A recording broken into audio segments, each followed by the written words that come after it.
Hi, my name is Spence, and behind the camera is Tara.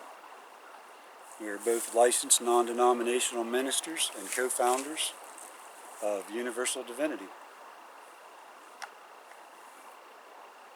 We're standing in section 16 of Arlington National Cemetery today. Arlington is broken up into many sections, and each is a final resting place for the soldiers in the conflict in which they died.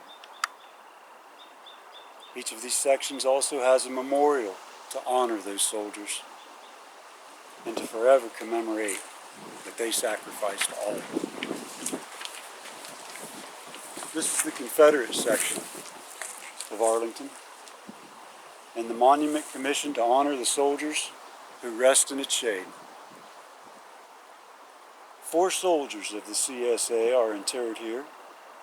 There is Lieutenant Harry C. Marmaduke of the Confederate Navy, Captain John M. Hickey of the 2nd Missouri Infantry, and Brigadier General Marcus J. Wright, who fought at Shiloh.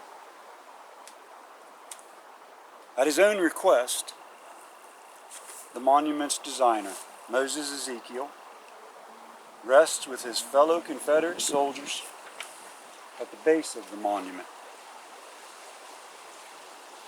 He was commissioned by Congress to create this in 1903, 3 years after they finally allowed the interment of American Confederate soldiers in Arlington National Cemetery. Ezekiel was not just a soldier, he was a sculptor of great skill. Moses was the first person of Jewish heritage to graduate from the prestigious Virginia Military Institute. He was called home in 1921 after having completed this monument in 1914. All of these men truly did give their lives for America, and they should be honored as we honor every single one of our soldiers, both those who are alive and well today and those who have gone before them. These men fought for what they called a lost cause, because they knew that they could not defeat the industrial capabilities of the North, which allowed them to produce great numbers of weapons and a large body of soldiers to draft from. Being a largely agricultural region with fewer factories and much more sparsely populated, they simply lacked the resources to win such an engagement. Even knowing that they faced almost certain defeat, these men traded their plows for muskets and left everything that they loved behind to march to war. Why would they do that? Why would they sacrifice all for something that everyone considered a lost cause? Well, the most popular answer to that is that the North invaded the South to free the slaves, and that the South resisted so that slavery would remain legal.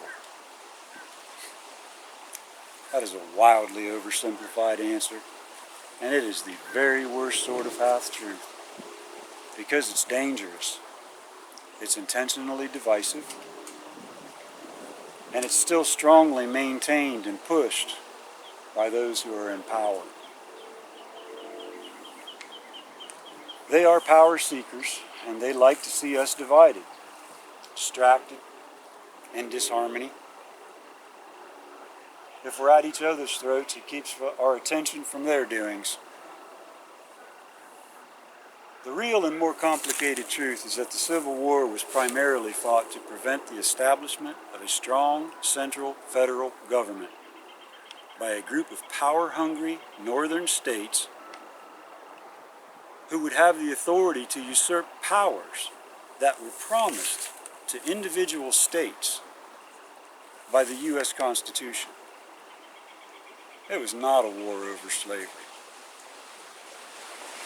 It was a war over the federal government's right to dictate what is and is not legal at the state level. This war was a constitutional war, although you will never hear it referred to as such, since this is not the narrative approved by the current power seekers.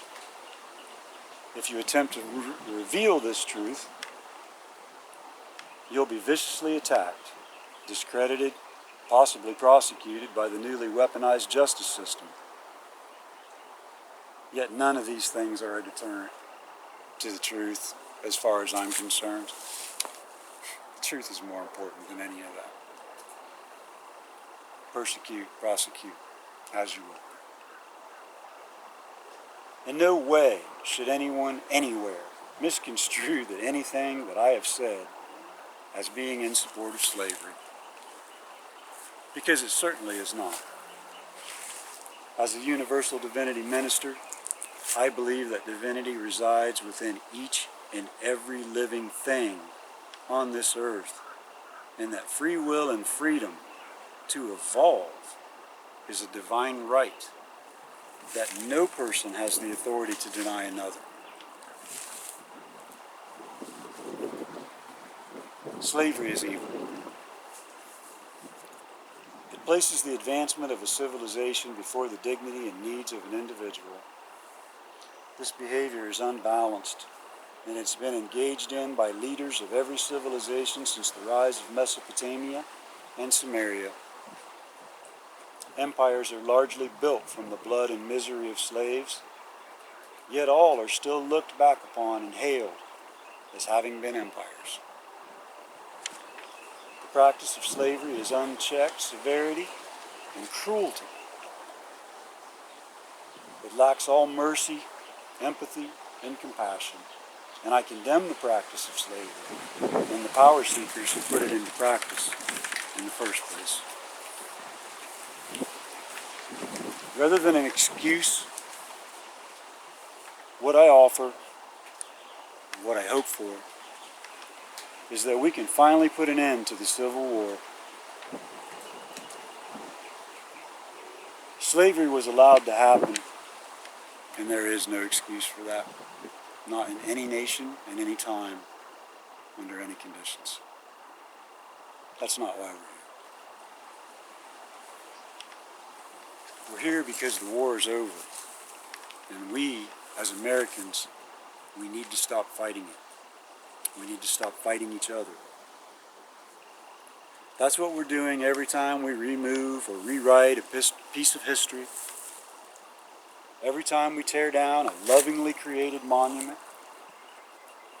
When we vandalize and destroy the creations that tell our story, both the good and the bad. These are acts of aggression that are fueled by anger, and they only deepen the rift between segments of society. That's all they do. Today, we are all just Americans, and with the slow, agonizing murder of the American middle class that we're witnessing now, that has never ever been more true. Since we're no longer sufficiently divided by government-imposed segregation, the government finds other ways to divide us. But that's something we can overcome, because we've done it before. The power seekers like to take credit for desegregation without acknowledging that it was they who created, practiced, and legislated segregation, both in the North and the South. Even here in Arlington, you see the evidence of their work. Let's go for a walk.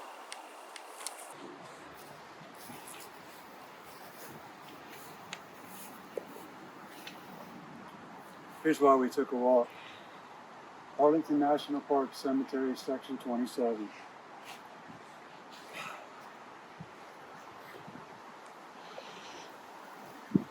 Section 27 is home to 1,500 African Americans that the Union called United States Colored Troops, the USCT. These consisted of both slaves who had fled the South and those who had lived more freely in the North. But they were always led by a white officer. Clearly, the government has promoted rather than ended segregation. This is definitely the back of the bus for Arlington. We are clear at the end.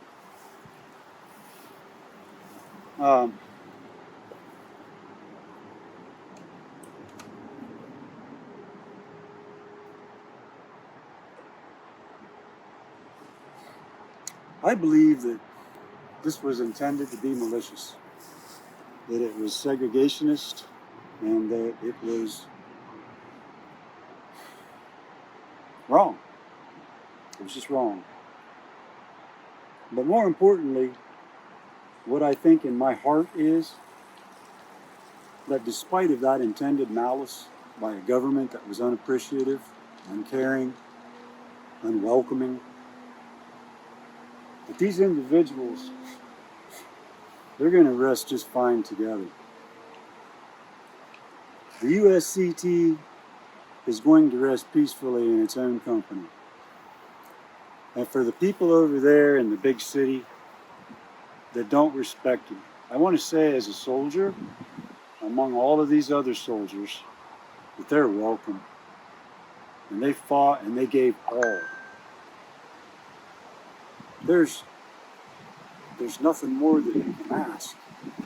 There's no more proof that you could want that these people are as American as any of us here today, and they deserve to be treated with honor, respect, and dignity. Since we were talking about the CSA monument, I thought it was only appropriate to mention the fact that